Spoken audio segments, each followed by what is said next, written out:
بسم اللہ الرحمن الرحیم۔ آپ صلی اللہ علیہ وسلم کی ولادت بسعادت۔ ہمارے نبی حضرت محمد صلی اللہ علیہ وسلم موسم بہار میں دوشنبہ کے دن 9 ربیع الاول سنہ عام الفیل مطابق 22 اپریل 571 عیسوی بعد الصبح صادق و قبل از طلوع آفتاب پیدا ہوئے۔ حضور اکرم صلی اللہ علیہ وسلم اپنے والدین کے اکلوتے فرزند تھے۔ والد بزرگوار کا حضرت صلی اللہ علیہ وسلم کی پیدائش سے پہلے انتقال ہو گیا تھا۔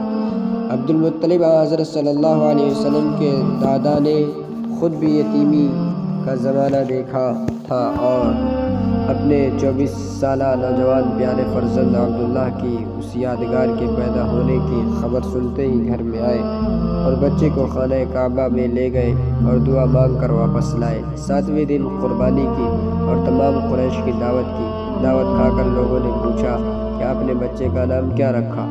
عبد المطلب نے کہا محمد۔ لوگوں نے تعجب سے پوچھا کہ آپ نے اپنے خاندان کے سب مروجہ ناموں کو چھوڑ کر یہ نام کیوں رکھا؟ کہا میں چاہتا ہوں کہ میرا بچہ دنیا بھر کی ستائش اور تعریف کا شایان قرار پائے۔